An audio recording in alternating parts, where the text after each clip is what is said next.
যদি ভারতীয় দল এশিয়া কাপের ট্রফি নিতে চায় তাহলে অধিনায়ককে সরাসরি এশিয়ান ক্রিকেট কাউন্সিল অফিসে দুবাই গিয়ে তা সংগ্রহ করতে হবে। ভারতের ক্রিকেট বোর্ড বিসিসিআইকে এমনটাই জানালেন এশিয়া ক্রিকেট কাউন্সিলের প্রধান মহসিন নাকভি। দুবাইয়ে অনুষ্ঠিত এসিসি সভায় বিসিসিআইয়ের সহ-সভাপতি রাজীব শুক্লা নাকভিকে অনুরোধ করেন ট্রফি হস্তান্তরের জন্য। তবে নাকভি জানান এটি বৈঠকের এজেন্ডায় নেই এবং কোনো আনুষ্ঠানিক সিদ্ধান্ত ছাড়া ট্রফি দেওয়া সম্ভব নয়। শুক্লার পুনরায় অনুরোধ সত্ত্বেও নাকভি অনড় থাকেন এবং বলেন, ভারত যদি ট্রফি নিতে চায় তাদের অধিনায়ককে এসিসি অফিসে এসে তা আমার কাছ থেকে নিতে হবে।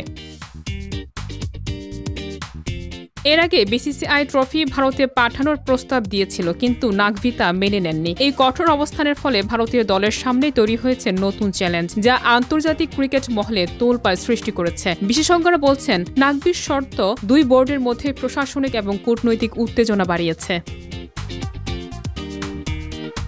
এই পরিস্থিতিতে বিসিসিআই সতর্ক বার্তা দিয়েছে, যদি নির্দিষ্ট সময়ের মধ্যে ট্রফি ভারতীয় দলের কাছে না পৌঁছায় তবে তা আন্তর্জাতিক ক্রিকেট সংস্থার কাছে অভিযোগ জানাবে। বোর্ডের পক্ষ থেকে বলা হয়েছে, এ ধরনের শর্ত বা সময়সীমা মানা না হলে আন্তর্জাতিক নিয়ম ও প্রোটোকলের লঙ্ঘন হবে। আমরা দায়িত্ব অনুযায়ী প্রতিকারমূলক পদক্ষেপ নেব।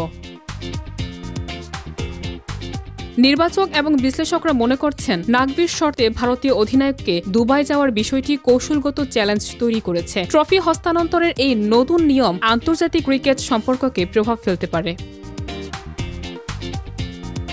এসিসি এবং বিসিসিআই উভয় পক্ষই এখন পরিস্থিতি সামাল দিতে সচেষ্ট। আন্তর্জাতিক নীতিমালা অনুসারে ট্রফি বিতরণ প্রক্রিয়া স্বচ্ছ ও নিরপেক্ষভাবে সম্পূর্ণ করার জন্য পদক্ষেপ নেওয়া হবে। ভারতীয় ক্রিকেট ভক্তরা উৎসুক হয়ে অপেক্ষা করছেন আগামী কয়েকদিনে ট্রফি তাদের হাতে কবে পৌঁছাবে এবং দুই বোর্ডের দ্বন্দ্ব কিভাবে সমাধান হবে।